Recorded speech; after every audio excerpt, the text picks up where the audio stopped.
ఉగాది నుంచి మీ జాతకం ఎలా ఉంటుందో తెలుసుకోండి. వెంటనే జేకేఆర్ గురుగారి అపాయింట్మెంట్ తీసుకోండి. మా ఆయన నన్ను ఇంటి బయటే వదిలేసి వెళ్ళిపోయిండు అని ఈమంటుంది. లేదు, ఆమెకు అసలు నాతో ఉండడమే ఇష్టం లేదు అని ఆయన అంటున్నాడు. నాకు 4 years అయింది మేడం మ్యారేజ్ అయ్యి. అండర్స్టాండింగ్ లేదు మా ఇద్దరి మధ్య. బలవంతం పెట్టి పెళ్లి చేసుకున్నారు. కొట్లాడుకుంటారా? ఏం చేస్తారు అసలు? వైఫ్ అనేది ఆ అబ్బాయికి ఇంట్రెస్ట్ లేదు. తిరుపతి తీసుకెళ్తున్నారని చెప్పి నువ్వు ఇక్కడే ఉండు అని చెప్పేసి వదిలేసి వెళ్ళాడంట. వదిలేసాడా, వదిలిపెడతా అన్నాడా, ఏంటది? తర్వాత కొట్లాడుకున్న వాళ్ళు అయినా పెళ్ళైన కొత్తలో కలిసి ఉంటారు బేసిక్గా. అసలు ఫస్ట్ ఆఫ్ ఆల్ విడాకుల కేసుకి ఒక రీజన్ ఉండాలి కదా, ఎందుకు అమ్మాయిని వదిలేస్తున్నావు అనడానికి. ఏమని పెట్టిండ్రు? అన్నం తినట్లేదు, ఏదైతే మాకు ప్రాబ్లం అవుతుంది మా ఇంట్లో, ఆ రీజన్ పెట్టి విడాకుల. The most of the cases కి క్రుయాలిటీ గ్రౌండ్స్ మీద డైవర్స్ తీసుకుంటారు ఎక్కువ. ఈ ఆర్డర్ ని క్యాన్సిల్ చేసి మళ్ళీ కేసు రన్ చేయడం స్టార్ట్ అవుతుంది. మళ్ళీ రీఓపెన్ చేసినట్టయితే వీళ్ళ విడాకులు రద్దయినట్ట. మేడం ఆమెకి మొగోడు కాదంటాడు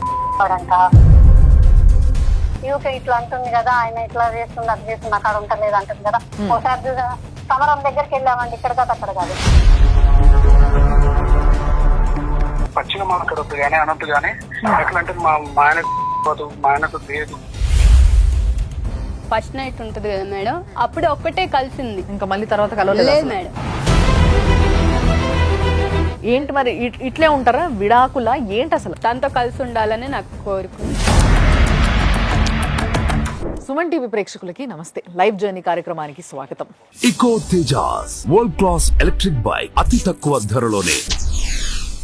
ఈరోజు ఒక తమ్ముడు ఒక అక్క ఈరోజు మా దగ్గరకు వచ్చి మా అక్కను వదిలేసిండు మా బావ అని అంటున్నారు. లేదు, మా ఆయన నన్ను ఇంటి బయటే వదిలేసి వెళ్ళిపోయిండు అని ఈమంటుంది. లేదు, ఆమెకు అసలు నాతో ఉండడమే ఇష్టం లేదు అని ఆయన అంటున్నాడు. ఇట్లా ఎవరి వాదన వాళ్ళదే ఉంది. దాంట్లో చాలా విచిత్రమైన బాధ ఇది. అంటే నాకు నా భర్త నాతో కలిసి ఉండట్లేదు ఫిజికల్గా అనేది ఒక పెద్ద ప్రాబ్లం. అంటే బేసిక్గా జీవితంలో ఒక భార్యాభర్తలకి మధ్య సెక్షువల్గా ఎంత కలిసి ఉండాలి అనేది కూడా ఈ రోజులలో తెలుసుకోలేని ఒక ప్రాబ్లం అయిపోయింది. అంటే కౌన్సిలింగ్ అనేది, ప్రీ వెడ్డింగ్ కౌన్సిలింగ్ అనేది ఎంత ఇంపార్టెంటో ఇక్కడనే అర్థమైపోతుంది. కాబట్టి వాళ్ళ సమస్య చెప్పుకోనికి బాధితులు ఇక్కడ ఉన్నారు. అంతేకాకుండా ఇదంతా కూడా మనందరికీ తెలిసిన సీనియర్ హైకోర్టు అడ్వకేట్ నాగేశ్వరరావు పూజారి గారి అధ్యక్షంలో జరుగుతుంది. కాబట్టి ఆయన కూడా ఇక్కడ ఉన్నారు. ఆయన ముందే ఇవన్నీ మాట్లాడతాం. సార్ నమస్తే. నమస్తే మేడం. సో మరి ఏంది మీ సమస్య ఏంది, ఎందుకు వచ్చారు ఇక్కడికి? నా పేరు శ్రీలక్ష్మి మేడం. నాకు 4 years అయింది మేడం మ్యారేజ్ అయ్యి. 4 years నుంచి అయినా అండర్స్టాండింగ్ లేదు మా ఇద్దరి మధ్య. అండర్స్టాండింగ్ లేదు, ప్లస్ ఇంట్లో వాళ్ళు బలవంతం పెట్టి పెళ్లి చేసుకున్నారు. అండర్స్టాండింగ్ లేదు అని అంటే కొట్లాడుకుంటారా? ఏం చేస్తారు అసలు అండర్స్టాండింగ్ లేక? అసలు తను నన్ను మాట్లాడటం కానీ ఏది లేదు మేడం. ఏదో పెళ్లి చేసుకొని ఇంట్లో ఉంచుకున్నారు. 4 సంవత్సరాలు అయింది కానీ మాట్లాడుకో. అసలు పేరెంట్స్ తప్ప వైఫ్ అనేది ఆ అబ్బాయికి ఇంట్రెస్ట్ లేదు. కాదమ్మా, ఇప్పుడు కలుసున్నారా? ఒక దగ్గర ఉన్నారా? ఉన్నాం మేడం. ఎన్ని రోజులు ఉన్నారు?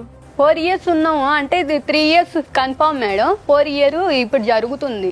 ఓకే, 3 years ఒక వ్యక్తితోని మీరు భార్య భర్తగా కలిసినప్పుడు ఇంట్లో అసలు మాట్లాడుకోకపోవడం. ఇంట్లో ఎవరెవరు ఉన్నారు ఇంకా భర్తతో పాటు? పేరెంట్స్ ఉన్నారు, వాళ్ళ అమ్మ వాళ్ళ నాన్న ఉన్నారు. మేము మొత్తం ఫ్యామిలీ 4 సార్. నలుగురు అయితే మే ఇద్దరము వాళ్ళిద్దరు. మా పేరెంట్స్ చెప్తే సరేలా అని చెప్పేసి వచ్చి మాట్లాడారు. ఎందుకు అబ్బాయి అని మా పేరెంట్స్ వాళ్ళు వచ్చి అడిగినప్పుడు అమ్మాయి నన్ను ఇట్లా అంటుంది అట్లా అంటుంది అయ్యన్నీ మనకి తెలియదు. నేను అసలేం అనలేదు, వాళ్ళు వేరు కామిచ్చి చెప్తున్నారు. మీరిద్దరు ఒక రూమ్ లో ఉండేటోళ్ళ? ఉన్నాం మేడం. ఉన్నా కూడా తను నాతో అసలేమి లేదు. వస్తాడు నైట్ 1కి వస్తాడు మేడం. 1కి వచ్చి ఇంకా అబ్బాయి మొబైల్ చూసుకోవడం, పడుకోవడం, అంత మించి ఏం లేదు మేడం. నువ్వు మాట్లాడినా అస్సలు. నువ్వు ప్రయత్నించినావు ఎప్పుడైనా మాట్లాడడానికి కానీ, లేకపోతే ఆయనతో కలిసి బయటకు వెళ్ళడానికి కానీ, ఏదైనా ఎక్కడికైనా? బయటకంటే అప్పుడప్పుడు వెళ్తాం మేడం. వెళ్ళినా కూడా ఇంకా మామూలుగా వెళ్ళి మూవీకి అలా వెళ్ళొస్తాం. ఇంత ఆర్టిఫిషియల్ గా ఉండగలుగుతారని నాకు ఇప్పుడే అర్థమవుతుంది అసలు నిజంగా. అసలు పెళ్లి కొత్తలో ఇద్దరికి సంబంధం లేకున్నా కూడా ఒక ఆడ మగ అంటేనే బేసిక్ గా ఆపోజిట్ జెండర్స్ అట్రాక్షన్ ఎక్కువ ఉంటుంది ఇద్దరి మధ్యలో. కొత్తగా ఎంత ఇష్టం లేని వాళ్ళైనా తర్వాత కొట్లాడుకున్న వాళ్ళైనా పెళ్ళైన కొత్తలో కలిసి ఉంటారు బేసిక్ గా. కానీ వీళ్ళు మొదటి నుంచే కలిసి ఉండటం లేదు, మాట్లాడడం లేదు అంటే అరేంజ్డ్ మ్యారేజ్ అమ్మా మీది? ఆయన ఏం చేస్తారు? మా ఆయన accountant sir. Accountant private private మిల్లో రైస్ మిల్లో అకౌంటెంట్. ఓకే. మీరైతే ఏం జాబ్ చేయరు? లేదు. పెళ్ళైన తర్వాత ఇమ్మీడియట్లీ 8 months ఉన్నారా లేదా మధ్యలో ఉన్నారా? మేము 2 years దాకా పేరెంట్స్ వాళ్ళ ఇంట్లోనే ఉన్నాము. సరే అని చెప్పేసి ఇట్లానే గొడవలు అవుతున్నాయి అని చెప్పేసి పెద్ద మనిషిలో కూర్చోబెట్టారు. పెద్ద మనిషిలో కూర్చోబెట్టినప్పుడు ఇట్లా మీరు వద్దనుకుంటున్నారు, ఒకసారి చూడండి, ఒకసారి చూసినాక ఆ అమ్మాయిని బయట ఉంచి చూడండి, చూసినాక తర్వాత అప్పుడు కాదనుకుంటే మీరు మళ్ళీ అప్పుడు ఏదో ఒకటి డిసిషన్ తీసుకొని ఏదో ఒకటి చెయ్యండి అని అన్నారు. అంటే సరే అని చెప్పేసి పెద్ద మనుషులు అని 1 year 8 months ఉంచారు. 8 months ఉంచినాక మా ఫాదర్ చనిపోయారని చెప్పేసి నేను మా ఇంటికి వచ్చాము. అందరం వచ్చాము, 4 వచ్చాము. వచ్చినాక సరేలా అని చెప్పేసి 4 వచ్చాము. వచ్చినాక అయిపోయినాక మళ్ళీ అది చనిపోయినాక తీసుకొని వెళ్ళాలా లేదా? తీసుకొని వెళ్ళకుండా ఏం చేశారు, మీ ఇంట్లో ఎవరు లేరు కదా ఆడపిల్ల, నువ్వు ఉండు, 16వ రోజు అయిపోయినాక తీసుకొని వెళ్తాము అన్నారు. సరే అని చెప్పేసి అట్లానే వెళ్ళాము. వెళ్ళాక 1 month కూడా అంత 1 నెల కూడా ఇంకా అట్లానే కంటిన్యూ ఏదో ఒకటి గొడవ పెట్టడం, తన్నడం, తిట్టడం, అట్లా ఇష్టం వచ్చినట్టు మాట్లాడారు. కొడతాడా? నేను కొడతాడు మేడం. డ్రింక్ అలవాటు ఉంది మేడం తనకి, తాగొచ్చి కొడతాడు. ఆ పెస్టేజన్ ఇప్పుడు ఆఫీస్ లో పెస్టేజన్ కూడా కలిపి నన్ను ఇష్టం వచ్చినట్టు కొట్టతాడు మేడం. నువ్వు ఎప్పుడు అడగలేదా ఎందుకు నాతో మాట్లాడలేవు, మళ్ళీ కొట్టడం ఏంటి అసలు? అడిగా మేడం, అడిగినా కూడా వాళ్ళ పేరెంట్స్ లేదు, నేను మాట్లాడను. మరి ఇష్టం లేకపోతే పెళ్లి ఎందుకు చేసుకున్నాడు? ఏం సమాధానం చెప్పట్లా. మేము కూడా వాళ్ళ ఇంటికి వెళ్ళినప్పుడు అండి, ఇప్పుడు మేము 4 వెళ్ళాం. మేము 1 వెళ్తే 5 దాకా వాళ్ళు పెద్ద వాళ్ళు తెచ్చుకున్నారు. మమ్మల్ని 5 గంటలు కూర్చోబెట్టి రోడ్డు మీద ఇంట్లోకి రానివ్వలే. అంటే వచ్చారు, కూర్చున్నారు, ఒక 5 నిమిషాలు కూర్చోబెట్టారు. ఇక్కడే ఉన్నా, పక్కనే ఉన్నా, అక్కడ ఉన్నా, ఇక్కడ ఉన్నా అని చెప్పి వాళ్ళ చుట్టాలందరికి ఫోన్ చేసుకొని చిన్నగా వచ్చారు తీరగా. కాదబ్బా, ఇప్పుడు నువ్వేమైతావు ఈమెకి? నేను సొంత తమ్ముడిని అండి. ఇంట్లో ఈ మొక్కతే కదా ఆడపిల్ల? అవునండి. మీరెంతమంది? మేము మొత్తం 3 పిల్లలం అండి. నేను, అన్నయ్య, అక్క. మీ అన్నయ్య ఉన్నారా? చనిపోయారండి. మీ అన్న గాని, మీరు గాని, మీ నాన్న గాని ఒక ఆడపిల్ల పెళ్లి చేసేటప్పుడు చూసుకోవాలి కదా. మా మదర్ చనిపోయి June 10కి చనిపోయారు, 20లో చనిపోయారు. చనిపోయిన 3 daysకి వచ్చి ఇట్లా సంబంధం ఉంది చేసుకుంటారా అని అడిగారు.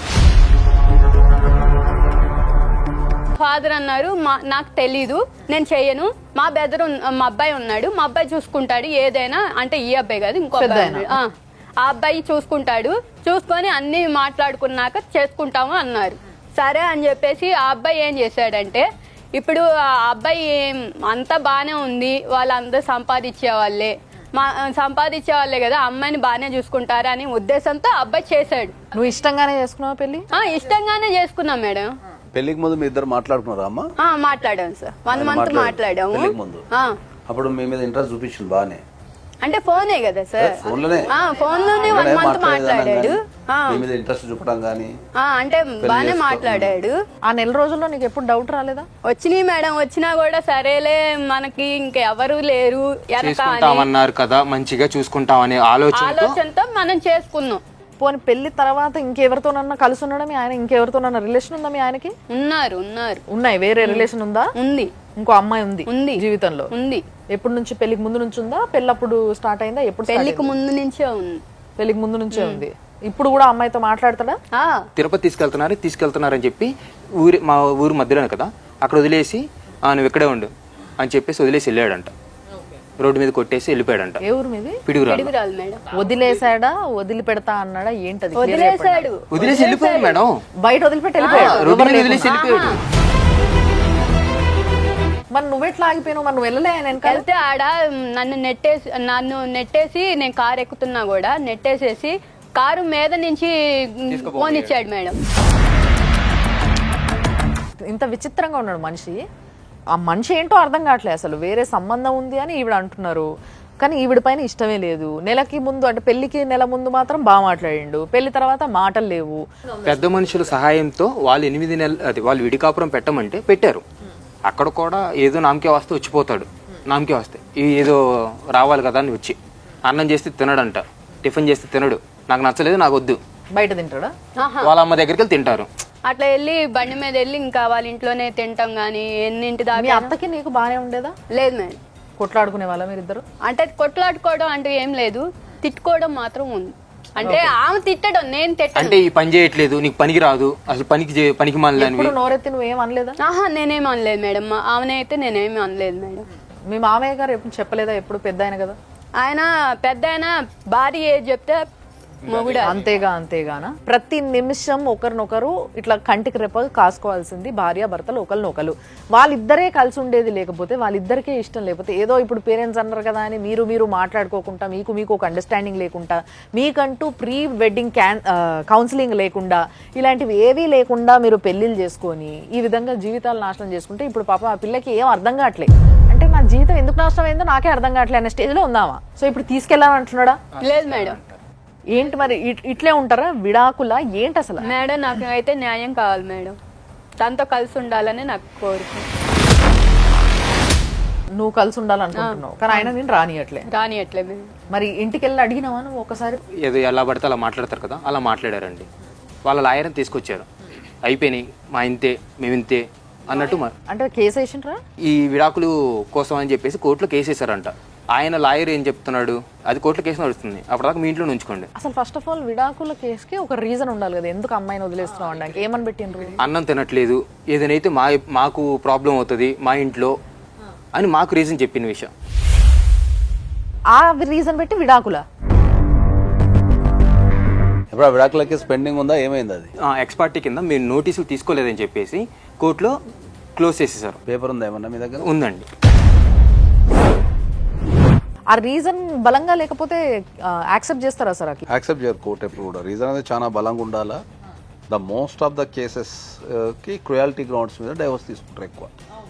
క్రుయాలిటీ గ్రౌండ్స్ అంటే ఏంటంటే మనం ప్రవర్తించే విధానం కావచ్చు, లేకపోతే మనం జీవించే విధానం కావచ్చు, మన ప్రవర్తన వల్ల కానీ మన మాటల ద్వారా కానీ ఎదుటి వ్యక్తికి ఇబ్బంది కలిగి, ఆ ఇబ్బంది ఏంటి అంటే బతకలేనంత ఇబ్బంది. వాళ్ళు అదే కేసుని అక్కడ మెన్షన్ చేసుకున్నారు. మిర్యాలగూడ కోర్టులో ఈయన డైవర్స్ అప్లై చేసుకున్నాడు మేడం. ఓకే. అప్లై చేసుకుంటే ఈయనకు ఎక్స్పార్టీ అయింది. ఇది ఎక్స్పార్టీ అంటే ఎక్స్పార్టీ అంటే ఏంటంటే ఎప్పుడైనా కూడా సివిల్ కేసులు ఉంటాయి కదా, కేసులు ప్రధానంగా 2 రకాలు ఉంటాయి. ఒకటి సివిల్ కేసు, ఒకటి క్రిమినల్ కేసు. సివిల్ కేసులలో కనుక ఎవరైనా ఒక వ్యక్తి పోయి కోర్టులో కేసు వేసుకున్న తర్వాత కోర్టు ఏం చేస్తుంది, ఇమీడియట్లీ ఆపోజిట్ పార్టీకి నోటీసులు పంపిస్తుంది. ఆ నోటీసులు పంపించినప్పుడు ఆపోజిట్ పార్టీ రిజెక్షన్ చేసినా, నేను నోటీసులు తీసుకోనన్నా, నోటీసులు తీసుకొని కోర్టుకు రాకున్నా, ఓకే, లేకపోతే వాళ్ళ అడ్రస్లో లేరు అనుకుందాం సపోజు, పేపర్లో పబ్లికేషన్ ఇచ్చి ఆ పబ్లికేషన్కి రెస్పాండ్ కాకుండా కోర్టు ఆపోజిట్ పార్టీకి వాళ్ళు అడిగింది ఇచ్చేస్తారు. ఓకే. ఇప్పుడు ఈ కేసులో ఆయన డైవర్స్ కావాలని కోర్టులో అప్లై చేసుకున్నాడు. అప్లై చేసుకున్న తర్వాత ఏమైంది, కోర్టు ఇక్కడ రాసిన అడ్రస్కి నోటీసులు పంపించింది. ఓకే. సో వాళ్ళకి అక్కడ కోర్టులో ఈ అమ్మాయి నోటీసులు తీసుకున్నది అని కానీ, అమ్మాయి నోటీసులు రిజెక్షన్ చేసిందని కానీ కోర్టులో ఇన్ఫర్మేషన్ వెళ్ళి ఉంటుంది. ఓకే. సో మీకు పంపించారా నోటీస్ వాళ్ళు? అది పంపించింది మా మావయ్య వాళ్ళకి మేడం. అంటే మా ఇంటి అడ్రస్ మీ ఇల్లు కాదు, మాది కాదు. నోటీస్ వచ్చినప్పుడు కంపల్సరీ తీసుకుంటేనే మనకు ఆ కేసు ఏందో అర్థమవుతుంది. దానికి తగ్గట్టు మళ్ళీ మనం కౌంటర్ చేయటమా లేకపోతే దాన్ని నిజాలు చెప్పడం జరుగుతుంది. మీరు ఎప్పుడైతే ఆ నోటీస్కి రిప్లై ఇవ్వరో, ఎప్పుడైతే ఆ నోటీసులను ఎప్పుడైతే రిజెక్షన్ చేస్తారో, కోర్టు మీకు ఆపోజిట్ అంటే మీ ఆపోజిట్ పర్సన్కి వాళ్ళ ఫేవరబుల్గా ఆర్డర్ ఇచ్చే అవకాశం ఉంటుంది. ఈ ఎక్స్పర్ట్ కూడా ఏం చేస్తారంటే చాలామంది అడ్రస్కి పంపించి అక్కడ ఉన్న వాళ్ళని మేనేజ్ చేసే అవకాశం కూడా ఉంటుంది. ఈ ఎక్స్పర్ట్ ఆర్డర్ కానీ మీరు కంపల్సరీ కోర్టుకి వెళ్ళి దీన్ని సెటిసైడ్ అనేది వేసుకుంటే మీకు ఈ ఆర్డర్ని క్యాన్సిల్ చేసి మళ్ళీ కేసు రన్ చేయడం స్టార్ట్ అవుతుంది. ఇప్పుడు మీ ఈ కేసు కాకుండా ఇంకా మీరు ఏమైనా కేసులు పెట్టారా? ఏం లేదు. ఒకవేళ కేసుని మళ్ళీ రీఓపెన్ చేసినట్టయితే వీళ్ళ విడాకులు రద్దయినట్ట? విడాకులు ఇయ్యనట్టు. అప్పుడు మళ్ళీ కోర్టు మళ్ళీ ట్రయల్స్ చేసి మళ్ళీ 1 yearకో 2 yearsకో మొత్తం ఈమె సాక్ష్యాలు ఏమున్నాయి, ఆయన ఏమున్నాయి అన్ని పరిశీలించి ద కోర్ట్ విల్ డిసైడ్. ఎప్పుడైనా కూడా చట్టం ఏం చెప్తుందంటే ఒక జెన్యూన్ జడ్జిమెంట్ ఇవ్వాలా అంటే ఇద్దరు సైడ్లు ఇంటనే జెన్యూన్ జడ్జిమెంట్ ఇవ్వగలుగుతారు. ఒక్క సైడ్ ఇచ్చేదాన్ని దాన్ని జెన్యూన్ జడ్జిమెంట్ కానీ ప్రాపర్ ఆర్డర్ కానీ అనలేము దాన్ని. కానీ అట్లాంటప్పుడు మరి కోర్టు ఎందుకు ఇస్తుంది సార్ విడాకులు? వీళ్ళు రాలేదనో, నోటీస్ తీసుకోలేదనో. మన నిత్య జీవితంలో జరిగే సంఘటనల నుంచే చట్టాలు అంటే పుడతాయి. ఇప్పుడు కోర్టు ఒక నోటీస్ మీకు పంపించినప్పుడు మీరు తీసుకొని రాలేదు అంటే దాని అర్థం మీరు ఒప్పుకున్నట్టే కదా. మౌనం అంగీకారత సూచకం అంటారు మన భాషలో జనరల్గా మన నిత్య జీవితంలో.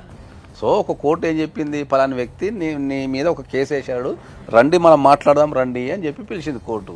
పిలిచినప్పుడు ఏం చేయాలి, కోర్టు మీద గౌరవంతోనే నోటీస్ తీసుకొని నీ బాధ చెప్తే, కోర్టుకి వెళ్ళి నీ బాధ చెప్తే అప్పుడు ఇన్ని దానికి తగ్గట్టు జడ్జిమెంట్ ఇస్తుంది. మీరు తీసుకొని రాలేదు అంటే నీ నోటీసులో ఉంది, నీకు కేసు ఉందనేది నోటీసులో ఉంది, నీకు తెలుసు రాలేదంటే దాని అర్థం ఏంది అంటే నువ్వేమేం చేసుకోపోని అర్థం కదా. లేకపోతే రిజెక్షన్ చేసినావు అనుకుందాం, కొందరు నోటీసులు తీసుకోరు చాలా మంది భయపడి, లేకపోతే కొందరికి చట్టాల మీద అవగాహన లేక నోటీస్ నాకు అవసరమే లేదు, వాడే పంపించేది నాకు నోటీస్ అని చెప్పి కూడా అంటుంటారు. నోటీస్ రిజెక్టెడ్ బై సో&so రాసుకుని వెళ్ళిపోతాడు. సో రాసుకుని వెళ్ళిపోయి జడ్జికి ఇచ్చేస్తాడు. Coming back to the case sir, ఇప్పుడు ఈ అమ్మాయి పరిస్థితిని మీరు ఇంతసేపు విన్నారు కదా. సో ఈ లెక్కన వీళ్ళు కేసుని రీఓపెన్ చేయించుకున్నప్పుడు వీళ్ళ తరఫున వీళ్ళ వాదన వినిపించాలి రైట్. అప్పుడు వీళ్ళు పెట్టుకోవాల్సినవి ఏంటి సార్ ఈ పరిస్థితి? ఈ కేసు కాకుండా ఏంటంటే అమ్మా, ఇప్పుడు ఆపోజిట్ పార్టీ డైవర్స్ కావాలని వేసిండు, మీకు డైవర్స్ కావాలని వేసిండు కాబట్టి మీకు క్రుయాలిటీ గ్రౌండ్ మీద వేసిండు. అంటే క్రూరత్వంగా ఈ సెక్షన్ కూడా పెద్ద ఏమి కరెక్ట్ కూడా ఏం రాయలే, 13(1) రాసింది కానీ జనరల్ 13(1) అయ్యే రాయాలి. అది కూడా మ్యారేజ్ డేట్ కూడా తప్పే. అడ్వకేట్ ఆఫీస్లో కానీ లేకపోతే కోర్టులో కానీ కొన్ని వందల అప్లికేషన్ పోతున్నప్పుడు ఏంటంటే ఒకటో రెండో మిస్టేక్స్ అనేవి మనం కొట్టేటప్పుడు జరుగుతుంటాయి. కాబట్టి ఆ ఒక్కదాని బేసిస్ మీదనే కోర్టు ఏం డిస్మిస్ ఏం చేయదు, మ్యారేజ్ జరిగిందా లేదా అనేది పాయింట్. ఆమె క్రూరత్వంగా ప్రవర్తిస్తుంది అనేసి ఒక కారణమే పెట్టారు. మీకు మీ భర్తతో కలిసి ఉండాలి అనుకుంటే మీరు వెళ్ళి RCR అనే పిటిషన్ వేసుకోవాలి, రెస్టిట్యూషన్ ఆఫ్ కాంజుగల్ రైట్స్ అంటాం మనం. అంటే నా భర్తతోని కలిసి జీవించేటట్టు నాకు ఆర్డర్ ఇవ్వండి అని చెప్పి మీరు వేసుకోవాలి. అప్పుడు ఏంది, జడ్జి ముంగట 2 అప్లికేషన్లు ఉంటాయి, భర్త ఏమో డైవర్స్ అడుగుతుంటాడు, భార్య ఏమో కలిసి ఉంటే ఆడుంటుంది. సో ఈ 2 అప్లికేషన్లు కలిసి జడ్జి పరిశీలించి దాన్ని ఏం చేయాలని డిసైడ్ చేస్తారు. వీళ్ళ అత్తగారితో ఫోన్ మాట్లాడే ప్రయత్నంలో ఉన్నాం మేము. ఒక్క నిమిషం. హలో హలో, నమస్తే అమ్మా. మేము సుమన్ టీవీ నుంచి ఫోన్ చేస్తున్నామమ్మా. మీ కోడలు ఇక్కడ ఉంది, మణికంఠ మీ అబ్బాయి కదా. సో మరి మీ కోడలు ఇక్కడ వచ్చి కూర్చున్నారు, నన్ను ఇట్లా ఇంటి దగ్గర వదిలేసిండ్రు, నన్ను తీసుకుపోతలేరు, నా భర్త పెళ్ళై 4 సంవత్సరాలు అయితే నాతో కలిసి ఉండట్లేదు, నన్ను కొడుతున్నాడు అని చెప్తుందామా. మేడం ఆమెకి మొగోడు కాదంటాడు ఫస్ట్ నుంచి వాళ్ళ అమ్మ నాన్న ఉన్న కానీ అదే ఏదింపులు. అంటే మీ కోడలు అనింది అట్లా? వాళ్ళు అనబట్టే కదా ఒక్కసారి ఏం తెలవ కన్నదక్క అని వాళ్ళ నాన్న అర్థం చెప్పకొచ్చింది. అంటే ఆ అమ్మాయి చెప్తుందమ్మా, ఆ అమ్మాయి ఏమంటుందంటే నా భర్త 4 సంవత్సరాల్లో 3 సంవత్సరాలు ఒకటే ఇంట్లో కలిసి ఉన్నారంట కదా మీరందరూ, కలిసి ఉన్నా గానీ భర్త నన్ను ముట్టుకోలేదు అని చెప్తుందామా. మరి ఇప్పుడు మొగుడు ఎందుకంట మరి అంటుంది మరి నన్ను ముట్టుకోలేదు, నేనంటే ఇష్టం లేదు, కానీ ఇంకో అమ్మాయి ఉంది ఆయనకి అని చెప్తుందామా. ఇంకొక అమ్మాయి ఉంటే ఏడు ఎట్లా పోతావు, ఎట్లుంటది అమ్మాయి తెల్లని చేసుకున్నాక నాశనం చేసుకున్నా జీవితం. మరి ఇప్పుడు సరే ఏదైనా ఆరోగ్య సమస్యలు ఉన్నాయంటే ఇద్దరిని డాక్టర్ దగ్గరకు పంపించినరా మరి మీరు? చూపించాం, మా వాడికి లేదని చెప్పేది ప్రకారం చేస్తే వాళ్ళు అన్నారు కదా యూకే ఇట్లా అంటుంది కదా, ఆయన ఇట్లా చేస్తుంది అది చేస్తుంది అక్కడ ఉంటలేదు అంటుంది కదా. ఒకసారి సమరం దగ్గరికి వెళ్ళామండి, ఇక్కడ కాదు అక్కడ కాదు, విజయవాడ సమరం దగ్గరికి వెళ్ళాం. మీ వాళ్ళ వాళ్ళ ఏం లేదు, ఎందుకు మాట్లాడుతుందో ఆమె తెలియదయ్యా అని చెప్పాడు. నేను హాస్పిటల్ కూడా చూపించాను మేడం ఆమెకి. ఆమె ఏమన్నదంటే ఈమె గర్భసంచి ఇచ్చుకోవట్లేదు మేడం ముట్టయినాక, ఆమె నెలలు కూడా సరిగ్గా రాకపోయేది, అంత ముందు రాకపోయేదంట. మరి ఇక్కడికి వచ్చినాక మరి నెల కోసం కొద్దిగా అవుతుంది అన్నది. అయితే మరి ఎమ్మటైతే చూడరు కదా మేడం పెళ్ళైన వెంటనే పిల్లల కోసం. ఆమె చెప్పేసి 1 సంవత్సరం ఆగిన కానీ చూపిస్తూనే ఉన్నా, చూపిస్తే ఆయనకు చూడదు అని మేడం దగ్గర అంటే అన్నది కదా. అమ్మాయి ఆయనకు చూడు కదా, నీదే ప్రాబ్లం ఉంది. హలో హలో, మణికంఠ గారా అండి? అవునండి, ఎవరు? నేను సుమన్ టీవీ నుంచి రమ్య మాట్లాడుతున్నా అండి. చెప్పండి. ఇప్పుడు ఇక్కడ మీ వైఫ్ ఉన్నారు, మీ వైఫ్ మీ బామ్మర్ది ఇద్దరు ఇక్కడికి వచ్చి ఉన్నారు, నాకు నా భర్త కావాలి నేను ఇంటికి వెళ్తా అని అంటుంది ఆ అమ్మాయి. ఇప్పుడు ఏమైనా కలిసి ఉండలేదు అంటున్నారు కదండి, ఇప్పుడు అది అనకుండానే ఆమెకు పచ్చిగా మాట్లాడొద్దు కానీ అనొద్దు కానీ, ఎట్లా అంటే మా ఆయనకు లేదు అని ఇట్లాంటి మాట పక్కింటి వాళ్ళకి ఇంటి చెప్తారండి. ఒక్కసారి అంటే వదిలేశాను, నేను మొత్తం మాటలు మాట్లాడొద్దని పెద్ద మనుషులతో కూర్చోబెట్టి చెప్పాను. సరే అన్నది. సరే అన్న తర్వాత కూడా మళ్ళీ 2వ అదే మాట అని, 3వసారి అదే అని, వాళ్ళ ఇంటికాడని మోతనం లేదు ఆతనం లేదు అని చెప్పి అన్నది. అది కరెక్టేనండి? నాకు అర్థమైంది. అంటే మీరు చెప్పేది చెప్పినట్టుగా నిజంగా అదే జరుగుంటే మాత్రం ఏ అబ్బాయికైనా కొంచెం ఇబ్బందికరమే, అట్లా చేయడం తప్పే. మీకు మీ భార్య అంటే ఇష్టం లేదా? లేదండి ఇప్పుడు నాకు ఆ మాటలు అన్న తర్వాత నేను అసలుకే పోయింది. ఇప్పుడు కాదు, పెళ్ళైన తర్వాత. ఇప్పుడు పెళ్లికి నెల రోజుల ముందు బాగా ఫోన్ మాట్లాడుకున్నారట, బాగున్నారట కదా ఇద్దరు? బాగా మాట్లాడుకోలేదండి, ఏదో సాయంత్రం మార్నింగ్ మామూలు మాట్లాడాము. ఎందుకు, మీకు ఇష్టం లేదా మరి? పెళ్లి ఇష్టం లేక చేసుకున్నారా, ఇష్టం ఉండి చేసుకున్నారా? ఇష్టం ముందే చేసుకున్నాను, ఇష్టం లేక చేసుకోలేదు అనలేదు నేను. ఇష్టం ముందే చేసుకున్న తర్వాత ఇవన్నీ మాటలు మాట్లాడిన తర్వాత ఎట్లుంటారు ఇప్పుడు మొగుడు అన్న తర్వాత ఉంటాడు. అంటే పెళ్లి ముందే మాట్లాడిందా మీతో ఇవన్నీ? ఇవన్నీ కాదు, పెళ్లి అయిన తర్వాత మాట్లాడింది అంతా. ఓకే, పెళ్ళైన తర్వాత అసలు పెళ్లి అయినప్పటి నుంచి అసలు మాటలే లేవు అని చెప్తుంది అమ్మాయి. మరి మీకు అట్టెట్లుంటాయండి, ఉండకుండా ఎట్లుంటో చెప్పండి. అదే అందుకే అడుగుతున్నా, అమ్మాయి చెప్పింది నాకు ఒక వర్జను, మీ వర్జన్ ఏంటనేది అడుగుతున్నా నేను.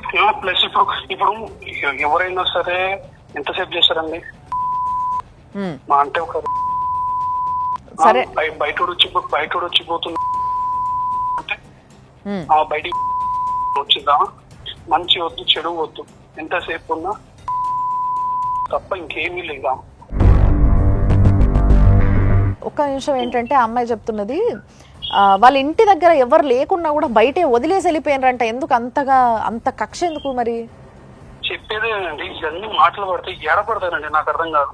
ఇంట్లో 10 రోజుల నుంచి అన్నం తినకుండా కూర్చుంటే చచ్చిపోతే ఎవరి ప్రాబ్లం, ఎవరు రెస్పాన్సిబిలిటీ అండి? మీరు భర్త కదండి, అడగాలి కదా ఎందుకు తినట్లేదని, తినిపించాలి కదా. నాకు ఆకలి కావట్లేదని మాట్లాడుతున్నామా అంటే ఏం చేయండి మరి. అనుకున్నాను ఇంటికాడ వదిలిపెట్టి వచ్చేసి నాకు ఇవన్నీ ఫ్రీ క్లాస్ ఉన్నాయని చెప్పి వద్దు అనుకున్నాను నేను. ఇంకా అంటే మీకు ఇంకొకరితో ఎవరితోనో సంబంధం ఉంది అని అంటుంది మరి? లేదు, ఎవరో చెప్పమనండి మరి, నాకు ఎవరో చెప్తే నేను కూడా పోతాను అక్కడికి. మరి మీ దగ్గర ఏమైనా ప్రూఫ్లు ఉన్నాయమ్మా ఆయనకి ఏమైనా సంబంధం ఉందని? వాళ్ళ ఫోన్లోనే ఉన్నాయని చెప్పేసి చూసారు అంతే. తనని కొట్టారంటున్నారు, మరి ఎందుకు కొట్టారు మీరు? చెప్పేదేనండి, ఈ మాటలు మాట్లాడుతుంటే ఒక్కసారి కాదు 2 సార్లు కాదు, ఊకే మాట్లాడుతుంటే ఏమన్నా మరి నీకు ఉద్యోగం చెప్పినా వినట్లేదు, ఒక తెప్పేసిన అప్పుడు కూడా ఏం లేదు. మరి ఏం చేద్దాం చెప్పండి. ఇప్పుడు ఆమె ఏమంటుందంటే నాకు నా భర్త కావాలి అని చెప్పేసి ఆ కేసుని తిరిగి ఓపెన్ చేపిస్తా అంటుంది. నాకైతే అవసరం లేదండి, నాకైతే అది వాస్తవం. ఎంత కొట్టుకున్నా సరే నేను చావడానికి ఏం చేద్దాం కానీ నాకైతే అవసరం లేదు. ముందే చెప్తున్నా కదా, కూడా వాస్తవం.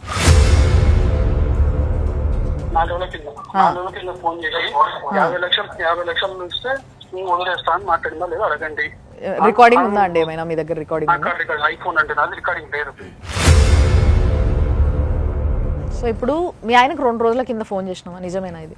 ఫోన్ చేయటం అయితే వాస్తవమే మేడం, నేనైతే ఏది మాట్లాడలేదు. ఇట్లా ఏందయ్యా మరి నా జీవితం ఇట్లా నాశనం చేసావేంది అని అడిగాను, అంత మించి నేను ఏది మాట్లాడలేదు మేడం. సరే, మీ ఇద్దరికి మధ్యలో కలిసి ఉండాలని ఉండేనా లేదా అనేది పక్కకు పెడితే, మీరిద్దరు కలవాలనే ప్రయత్నంలో జరిగిన విషయాలు బయట చెప్తున్నాం అనేసి అంటున్నాడు.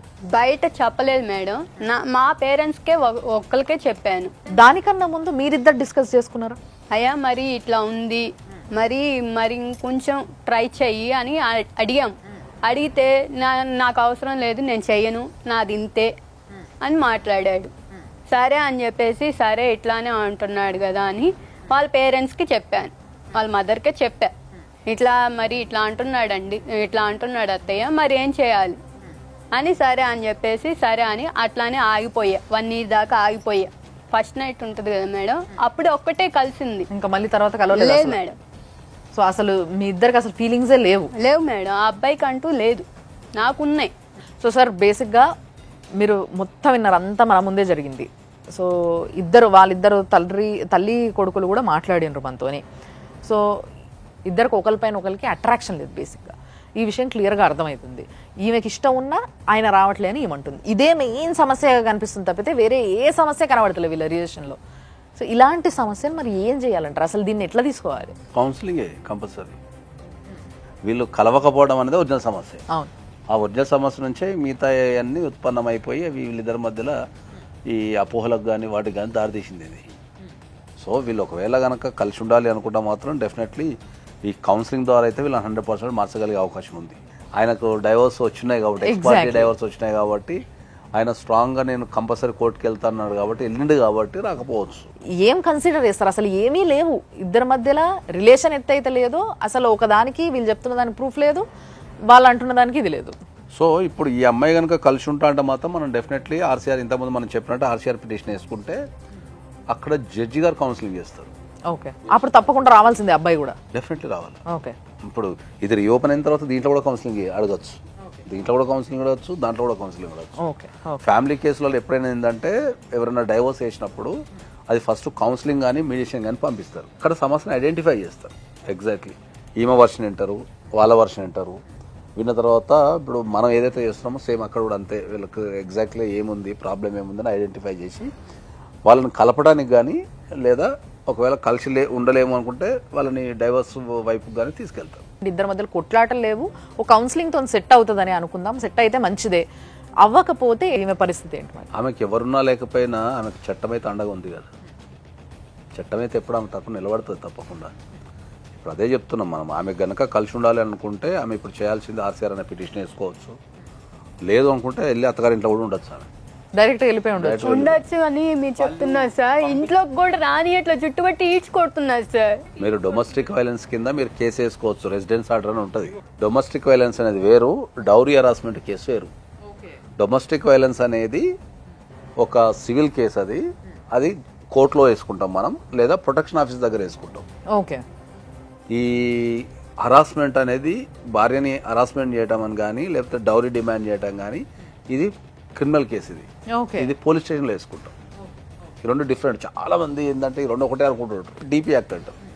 డిపి యాక్ట్ అంటే ఏంది? Dowry prohibition act. అందరూ డిపి యాక్ట్ అంటే డొమెస్టిక్ వైలెన్స్ యాక్ట్ అని అందరూ అనుకుంటుంటారు.